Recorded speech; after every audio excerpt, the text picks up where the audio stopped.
Hello বন্ধুরা, movie voice বিডিতে আপনাদের সবাইকে স্বাগতম। আজ আমি আপনাদের শোনাবো 3BHK নামক একটি মর্মস্পর্শী সিনেমার গল্প, যা 2006 সালের প্রেক্ষাপটে তৈরি। চলুন শুরু করা যাক। সিনেমার শুরুতে আমরা 2006 সালের এক সাদামাটা দিনে প্রবেশ করি। বাসু, শান্তি এবং তাদের দুই সন্তান আরতি আর প্রভুকে নিয়ে এক ভাড়া বাড়িতে আসে। ছোট প্রভু তার বাবাকে প্রশ্ন করে, আর কতদিন আমরা এভাবে অন্যের বাড়িতে থাকব? বাসু ছেলেকে আশ্বস্ত করে, আমি সব ব্যবস্থা করছি, টাকা জোগাড় হলেই আমরা নিজেদের একটা বাড়ি কিনব। তাদের প্রধান লক্ষ্য ছিল প্রভুকে একটি ভালো স্কুলে ভর্তি করা, যাতে সে ভালোভাবে দ্বাদশ শ্রেণী শেষ করতে পারে। আরতি ছোট স্কুলে পড়তো বলে খরচ কিছুটা কম ছিল, কিন্তু তবুও বাসুর জন্য এই খরচ চালানো বেশ কঠিন হয়ে উঠছিল। বাড়িওয়ালা এসে নতুন ভাড়াটিয়াদের কিছু কঠোর নিয়মকানুন বলে দেন। প্রভুর কিশোর মন এসব শুনে খুব রেগে যায়। মনে মনে ভাবে, যদি আমার নিজের বাড়ি থাকতো তাহলে আমি যা খুশি তাই করতে পারতাম। বাসু ছেলের রাগ বুঝতে পেরে শান্ত করেন এবং বলেন যে তিনি ইতিমধ্যেই 7 লক্ষ টাকা জমিয়েছেন এবং কালই একটি বাড়ি দেখতে যাবেন। পরদিন তিনি জমি দেখতে যান, কিন্তু কোনো পছন্দ হয় না। একদিন বাসু তার কারখানায় দেখেন মালিক নতুন কম্পিউটার অর্ডার করেছেন।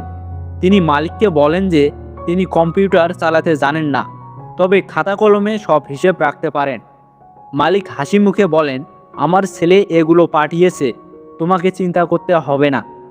বাসু তার পরিবার নিয়ে একটি ফ্ল্যাট দেখতে যান, যার দাম ছিল 15 লক্ষ টাকা, কিন্তু তার হাতে তখন মাত্র 3.5 লক্ষ টাকা ছিল। মন খারাপ করে তারা ফিরে আসে। আরতি তখন একটি বুদ্ধি দেয়, যদি তারা আরও 7.5 লক্ষ টাকা জোগাড় করতে পারে তাহলে ফ্ল্যাটটি কেনা যাবে। পরের দিন থেকেই পুরো পরিবার টাকা জমানোর কাজে লেগে পড়ে। তাদের লক্ষ্য ছিল 1 বছরে 7.5 লক্ষ টাকা জমানো। শান্তির গহনার মূল্য ছিল 3.5 লক্ষ টাকা।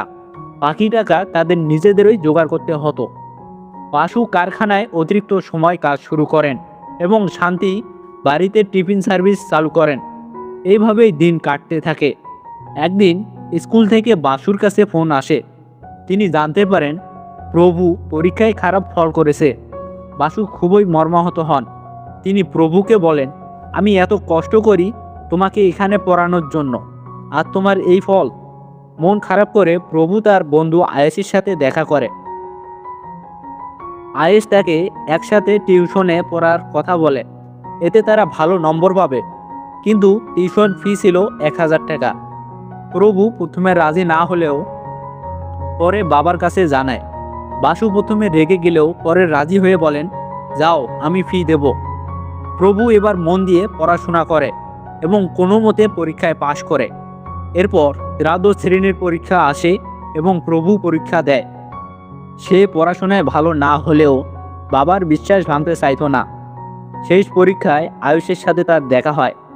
আয়ুষ জানায় সে গ্রামে যাচ্ছে, রেজাল্টের সময় দেখা হবে। প্রভুর খুব মন খারাপ হয়, কারণ আয়ুষই ছিল তার একমাত্র বন্ধু, যার কাছে সে সব কিছু খুলে বলতে পারত। কয়েক মাস পর প্রভু আয়ুষের ফোন পায়। আয়ুষ জানায় রেজাল্ট বেরিয়েছে, তারা একসাথে দেখতে যাবে। রেজাল্ট দেখে দেখা যায় প্রভু কোনো মতে পাশ করেছে, কিন্তু আয়ুষ ফেল করেছে। প্রভু খুব দুঃখ পায় এবং আয়ুষকে সান্ত্বনা দেওয়ার চেষ্টা করে। বাড়ি ফিরে প্রভু মনমরা হয়ে বসে থাকে। বাসু রেজাল্ট দেখে হতাশ হন।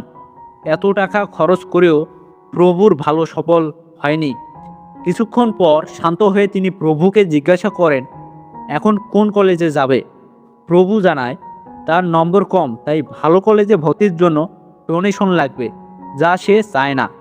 বাসু বলেন, কিছু সময়ের জন্য এটাই, আমরা যে টাকা জমিয়েছি তা দিয়ে তোমার ফি দেব, আর যখন তুমি চাকরি পাবে তখন আমরা বাড়ি কিনব, আমাদের স্বপ্ন পূরণ হবে। কয়েকদিন পর বাসু প্রভুকে নিয়ে কলেজে ভর্তির জন্য যান। ডিন প্রভুর জন্য আইটি শাখা বেছে নিতে বলেন, কারণ এতে ভালো ভবিষ্যৎ আছে। কিন্তু প্রভুর ইচ্ছা ছিল মেকানিক্যাল ইঞ্জিনিয়ারিং পড়া।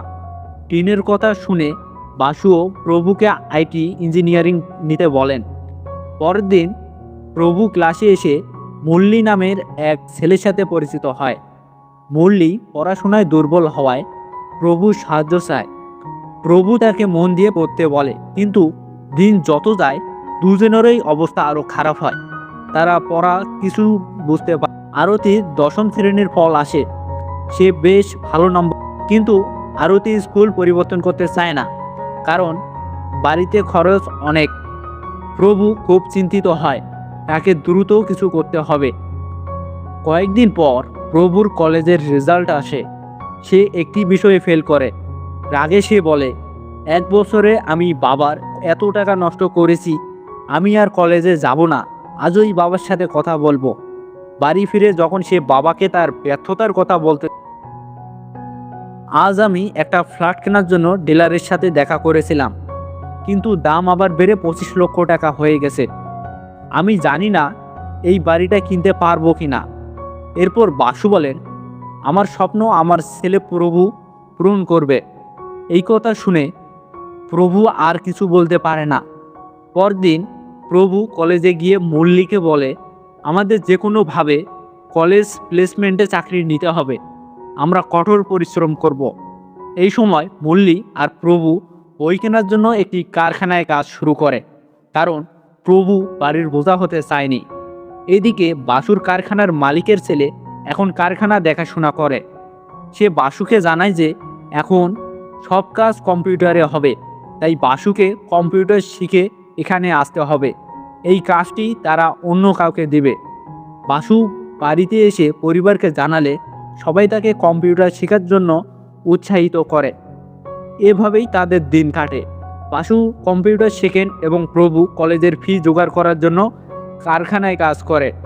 বাসু কম্পিউটার শেখার পর আনন্দের লাড্ডু নিয়ে আসেন। তিনি প্রভুকে আলাদা করে নিয়ে জিজ্ঞাসা করেন, তুমি কোন কারখানায় কাজ করো? তোমার পোশাক থেকে কারখানার গন্ধ আছে। হয়ে প্রভু জানায় সে কলেজের ফি মেটানোর জন্য সেখানে কাজ করছে। বাসু বলেন, আমি 17 বছর বয়সে ঘরের দায়িত্ব নিয়েছিলাম, ছোট ভাই বোনদের পড়িয়েছি, বাড়ির যত্ন নিয়েছি, তাই আমার পড়াশোনা শেষ হয়নি। তুমি আমার মতো হয়েও না। প্রভু রাজি হয়। একদিন রাতে বাসু কাজ করার সময় জ্ঞান হারিয়ে ফেলেন। তাকে হাসপাতালে নিয়ে যাওয়া হয়। জানা যায় তার হার্ট অ্যাটাক হয়েছে, জরুরি অস্ত্রোপচার দরকার। পরিবার টাকা জোগাড় করে, প্রভু সেই টাকা জমা দেয়। অপারেশনের পর বাসু জ্ঞান ফিরে পান। তার প্রথম প্রশ্ন ছিল, চিকিৎসায় কত টাকা খরচ হয়েছে? প্রভু উত্তর দিতে পারে না, কারণ খরচটা অনেক বেশি ছিল। কয়েকদিন পর বাসু কিছুটা সুস্থ হয়ে আবার কাজে যাওয়া শুরু করেন।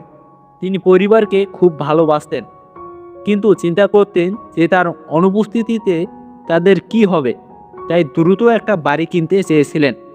তিনি ছোট ভাইয়ের কাছে টাকা চেয়ে সাহায্য চান। প্রভু উত্তেজিত হয়ে ভাবে, আমাকে বাবার স্বপ্ন পূরণ করতেই হবে, চাকরি পেতেই হবে। এরপর সে কলেজ প্লেসমেন্টে যায়, কিন্তু কোথাও চাকরির সুযোগ পায় না। তার বন্ধু মুরলীও তার সাথে ছিল। তারা দুজনেই চিন্তিত। প্রভু বলে, পরশু শেষ কোম্পানি আসবে, আমাদের ভালোভাবে প্রস্তুতি নিতে হবে। তারা দুজনেই প্রস্তুতি নেয়।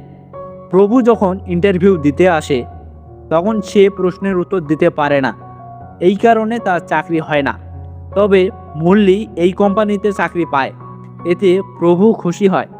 প্রভু যখন মন খারাপ করে বাড়ি ফিরে আসে, তখন দেখে বৃষ্টির কারণে পুরো ঘর জলে ভরে গেছে। সে যখন জানায় যে চাকরি পায়নি, তখন বাসু খুব দুঃখিত হন এবং বাড়ি কেনার স্বপ্ন ভেঙে যায়। এরপর আমরা 2011 সালের দৃশ্যে প্রবেশ করি। বাসুর চাকরি চলে গেছে, কারণ তিনি খুব ধীরে কাজ করতেন। এদিকে প্রভু কল সেন্টার ও পুতুল বিতরণের মতো বিভিন্ন কাজ করেছে, কিন্তু কোনোটাতেই সফল হয়নি। বাসু প্রভুকে সরকারি পরীক্ষার জন্য প্রস্তুতি নিতে বলেন, কিন্তু প্রভু তাতেও ব্যর্থ হয়। তার মন ভেঙে যায়। সে পরিবারকে বলে যে সে শুধু একটা বোঝা হয়ে গেছে। তার পরিবার তাকে সান্ত্বনা দেয়। এরপর প্রভুর কাছে মুরলীর ফোন আসে। পর আমরা দেখি সময়ের সাথে সাথে প্রভুর বাড়ির অবস্থা ভালো হতে থাকে। প্রভু গৃহ ঋণের জন্য আবেদন করে, কারণ তার বাবার স্বপ্ন পূরণ করতেই হবে। আরতিও কাজ শুরু করেছিল। এরপর তারা অনেক বাড়ি দেখে এবং অবশেষে একটি ফ্ল্যাট পছন্দ করে। দালাল তাদের ফ্ল্যাটের ছবি তোলে এবং তারা স্মৃতির জন্য, কিন্তু কয়েকদিনের মধ্যেই বাসুর ছোট ভাই তার সাথে দেখা করতে আসে এবং বলে যে তার এক বন্ধুর একটি বড় পরিবারে আরতির জন্য বিয়ের প্রস্তাব এসেছে। বাসু রাজি হন, কারণ তিনি চাইতেন তার মেয়ে রানীর মতো বাসুক। এরপর তারা ছেলের পরিবারের সাথে দেখা করে, যারা বেশ ভালো ছিল, এবং আরতিও ছেলেটিকে পছন্দ করে। সম্পর্ক ঠিক হয়ে যায়। বিয়ের বাসুকে বহন করতে হতো, যা প্রায় 30 লক্ষ টাকা ছিল।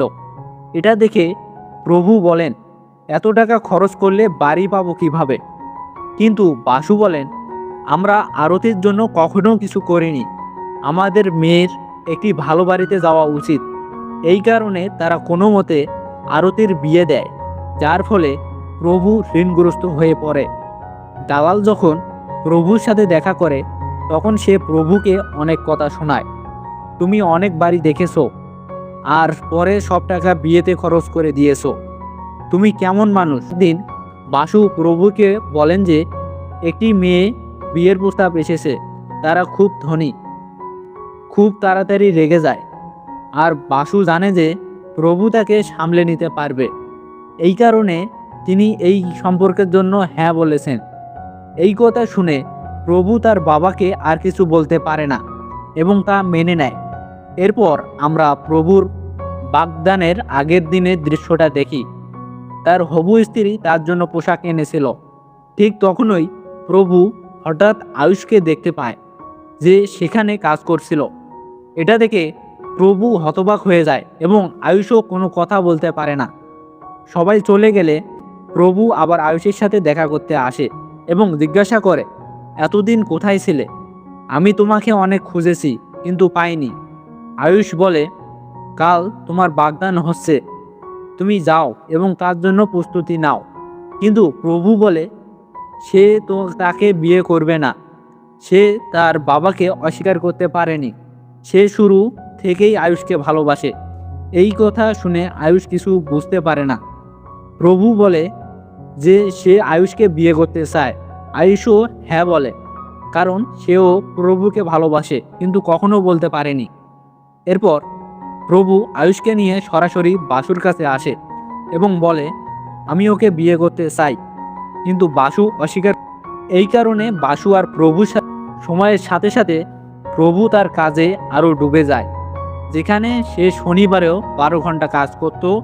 এই কারণে প্রভু ভাবে যে যদি সে বার কোম্পানির কাছ থেকে মূল্যায়ন পায়, তাহলে সে অন্য কোথাও চাকরি পাবে। এরপর রাতে প্রভু ব্যাংক থেকে একটি ফোন পায় যে তার গৃহঋণ অনুমোদিত হয়েছে। এই কথা শুনে প্রভু তৎক্ষণাৎ বাসুর কাছে যায় এবং তাকে জানায় যে এখন তারা একটি বাড়ি পেতে পারবে। বাসু তো তার বাড়ি পাওয়ার কথা শুনে ম্যানেজার তাকে বলে যে তার মূল্যায়ন হয়নি। এই কথা শুনে প্রভু অবাক হয়ে যায়। সে এত কঠোর পরিশ্রম করেছে আর কোম্পানির মূল্যায়নও করছে না। এরপর প্রভু ঋণের জন্য ব্যাংকে যায়। তার মনে কেবল ম্যানেজারের কথাই ঘুরপাক। এই কারণেই প্রভু সরাসরি বাড়িতে এসে কাঁদতে শুরু করে যে সে এই চাকরিটি পাচ্ছে না, তাই ঋণও নিতে পারছে না। এই কথা শুনে বাসু বলেন, বেটা, এটা কোনো ব্যাপার না, চিন্তা করো না। এখন আমরা আমাদের বাড়ির কথা বলবো না। যার পরে প্রভু সিদ্ধান্ত নেয় যে সে আবার মেকানিক্যাল ইঞ্জিনিয়ারিং কোর্স করবে, কারণ এটাই ছিল তার আগ্রহ। তাকে জোর করে আইটি শাখায় রাখা হয়েছিল। এরপর প্রভু কঠোর পরিশ্রম করে যান্ত্রিক দক্ষতাও শেখে। আরতিও ব্যাংকের পরীক্ষা দেওয়া শুরু করে এবং তার বিবাহ বিচ্ছেদের আবেদনও করেছিল। এর অর্থ নতুন করে শুরু করা। এরপর আমরা দেখি আরতি একটি ব্যাংকে চাকরি পেয়েছে, যান্ত্রিক হয়ে উঠেছে, যা বড় বড় কারখানায় মেশিন পরীক্ষা করে। প্রভু আজ তার মা বাবার বিবাহ বার্ষিকীতে তাদের বাইরে নিয়ে যায় এবং তাদের একটি ফ্ল্যাটে নিয়ে আসে। এরপর সে প্রকাশ করে যে সে এই ফ্ল্যাটটি কিনেছে, যা দেখে তার পরিবারের মানুষ এত বছর পর আবেগপ্রবণ হয়ে পড়ে। যে তাদের স্বপ্ন অবশেষে সত্যি হয়েছে। এরপর এই মানুষগুলো খুব ধুমধামের সাথে তাদের ফ্ল্যাটে প্রবেশ করে, আর এখানেই সিনেমাটি শেষ হয়।